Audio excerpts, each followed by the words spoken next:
General Muhoozi yambitswe umudari w'ishimwe na se Yoweri Kaguta Museveni. Uyu mugabo yambitswe umudari w'ishimwe nyuma y'iminsi mike yaravuze ko abagore bafite ikibuno gitoya bajya babyara abana batazi ubwenge, ngo abafite nyashi nini akaba ari bo babyara abana bafite ubwenge. Tugiye kurebera hamwe impamvu yambitswe uyu mudare, cyane ko ari impamvu zifatika cyane ku buryo nawe uri se wawumwambika utitaye ko ari umuhungu wawe. Ni mu birori byaherewemo imidare n'abasirikare benshi, ariko uyu nguyu ashimirwa nk'umugaba mukuru w'ingabo muri kino gihugu cya Uganda byimazeyo, bitewe na operasiyo nyinshi yagiye ayobora, yaba izo kurwanya Al-Shabaab, kurwanya ibyihebe muri Sudani y'Epfo na Somalia, ikindi kandi akayobora misiyo muri Repubulika ya Demokarasi ya Kongo kandi zikagenda neza. Reba wanditse subscribe uhakande kugira ngo tujye tubana mu bindi biganiro byinshi bigiye bitandukanye.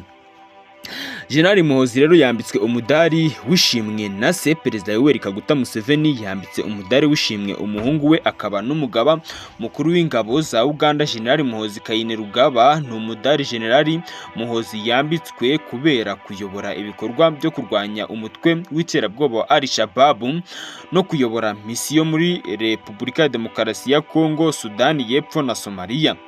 Uyu mudari kandi yawuherewe mu birori byo kwizihiza umunsi ingabo za National Resistance Army zari ziyobowe na Yoweri Kaguta Museveni zatangirijeho urugamba rwo kubohora Uganda uzwi nka Tale Sita. Tariki ya 6 Gashyantare mu mwaka w'1981 nibwo abasirikare 27 barimo Museveni, Paul Kagame, Fred Rwigema, Salim Saleh na Eri Tumwine batangije urugamba rwo kubohora igihugu cya Uganda. Uwo munsi kandi batangiriye ibitero ku kigo cya gisirikare cya Kabamba bagamije gufata umurwa mukuru Kampala wagenzurwaga n'ingabo za Milton Obote. N'urugamba kandi rwagejeje NRA ku ntsinzi yo mu mwaka w'1946 Museveni asimbura Milton Obote ku butegetsi bwa Uganda. Ikindi kandi hafatwa icyemezo cy'uko uyu munsi uzajya wizihizwaho buri mwaka bitewe n'uko ngo habaye ibikorwa by'indashyikirwa byagaruye umutekano muri kino gihugu. Ibirori kandi bibaye ku nshuro ya 45 byabereye i Kabale, aho Museveni yagaragaje ko hiciwe abantu benshi ariko kandi bagize uruhare mu kuba babohora igihugu cyabo. Ikindi kandi yagaragaje kandi ko mu kubaha icyubahiro yashyizeho ari uko kandi bazajya bibukira aba bantu muri Kabale, cyane ko kandi abangaba ngo bahapfiriye bakundaga igihugu cyane, kuko ngo uwo munsi intambara yahabereye ntabwo yari isanzwe, ariko baritanze bakora ibishoboka byose bakubita umwanzi baramutsinda. Ikindi kandi Museveni yashimiye abanya-Uganda ku bwitange bagize ku gihugu n'uburyo bashyigikiye ibikorwa by'amatora aheruka.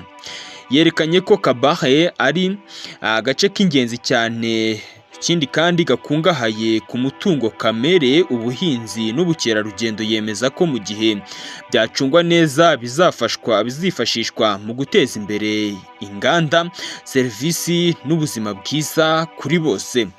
General Muhoozi kandi n'umwe mu bateguye Operasiyo Suja yatangijwe kwa 30 Ugushyingo 2026 yo kurwanya umutwe wa IDF mu burasirazuba bwa Repubulika Iharanira Demokarasi ya Kongo.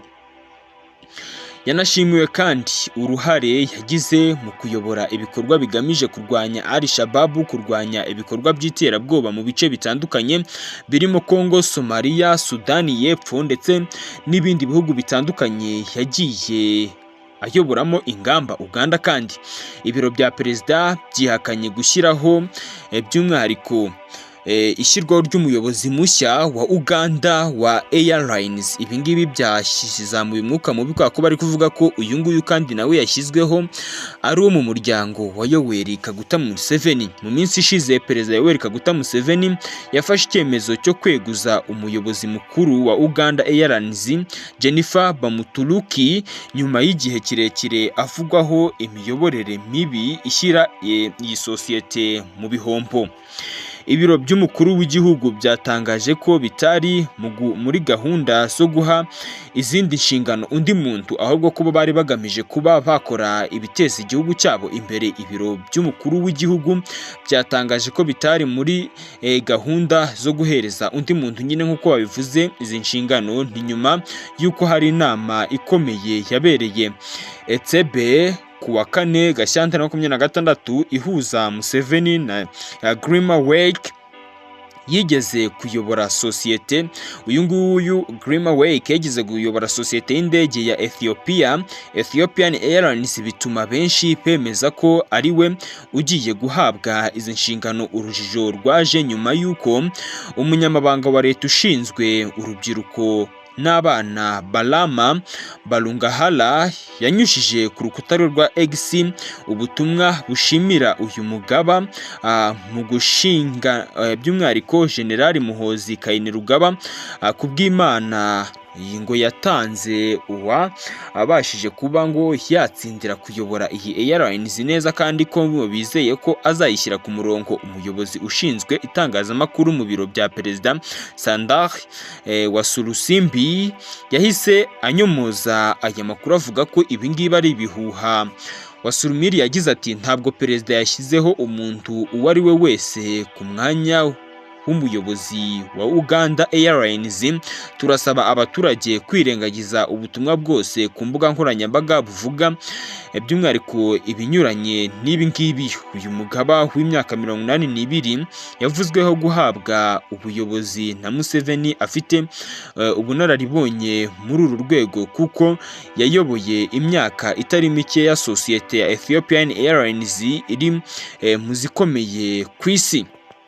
Uganda kandi yatangaje ko nubwo uyu mugaba yahuye n'umukuru w'igihugu, amategeko n'amabwiriza mu gutanga imyanya y'akazi agomba gukurikizwa. Inama y'ubutegetsi ya Uganda Airlines iherutse yashyira by'umwihariko igashyira mu ikaba ari izahitamo umwanzuro ndetse n'ibyo baganiriyeho. Hakaba hategerejwe igisubizo baganiraho kugira ngo bazarebere hamwe uzabasha kuba yayobora iki gikorwa. Reba ni subscribe wakande kujya tubana mu yandi makuru agiye atandukanye.